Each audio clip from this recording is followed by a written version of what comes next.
guys, it's Lexi Combs and welcome back to my YouTube channel, or welcome if it's your first time here. Today we're going to be doing a DIY rose gold foil veil, and these actually run for about like $700 to $800 online for this length. And I couldn't afford that. So I ordered a veil off Amazon. It was $15, and then I used some gold foiling to put onto it myself. I'm actually going to be giving this one away because I ordered the wrong size, and this was my tester, but it's so beautiful. It's too beautiful not to have somebody wear it. So wait until the end of the video because you'll find out how to enter. All right, y'all, let's hop into it. I started out with this veil from Amazon. It only cost me $15. It was so quick to get it shipped to my house. It only took 2 days. And then I grabbed some Mod Podge, is that how you say it? I'm not sure. And a cheap little paintbrush, and I started to apply a thin layer to the edge of the veil. Once I had the adhesive down, I was able to take some of these gold foil papers that I got from Michael's. They were $10 for the entire book. I ended up using a little over one full book. And I just started to apply them to where I had put the glue.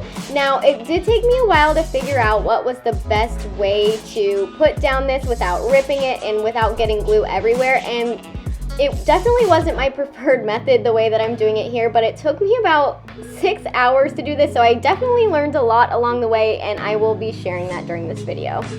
As you may be able to tell, I went ahead and moved to a larger surface area. You do have to wait for the adhesive to dry onto the foil before you can go back and wipe the excess off. So it's much easier if you're able to do a lot of the foiling and then go back after it's dry and wipe off, which is what you're going to be seeing me do in the next part.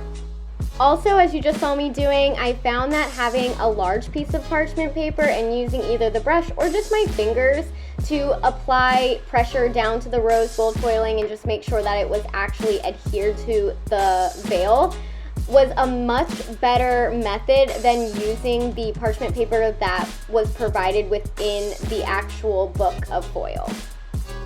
Just to share some other tips, you also want to make sure that you are moving the veil away from where you had just put the adhesive on so that it doesn't end up actually sticking to the paper, or the foiling itself doesn't end up sticking to the paper. I found that it was nice to go ahead and switch out just like a regular piece of computer paper underneath to make sure nothing got sticky. Now what I'm doing here is going back with a clean, soft brush, and I'm wiping away the excess foil. I'm not using much pressure at all, so don't be too harsh with it. It is fairly delicate, and I use my paintbrush in both directions just to wipe off the excess.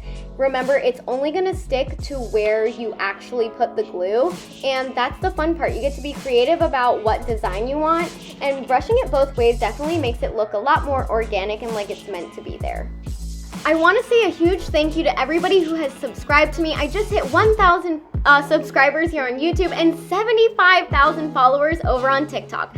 So to show my appreciation, I'm going to be giving this beautiful veil away. To find out more about how you can enter, just wait till the end of the video, but first I'm going to show you the final product.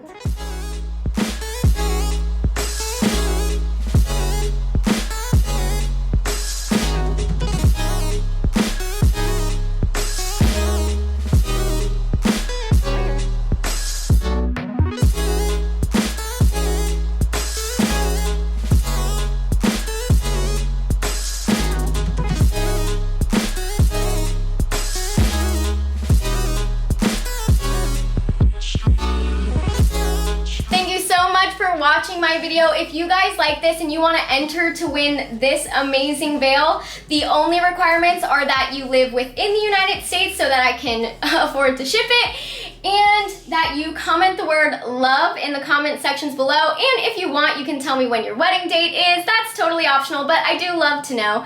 So if you guys enjoyed this video, make sure to hit the subscribe button and that bell notification so you never miss another upload. I hope you guys have a wonderful day. See you later. Mwah!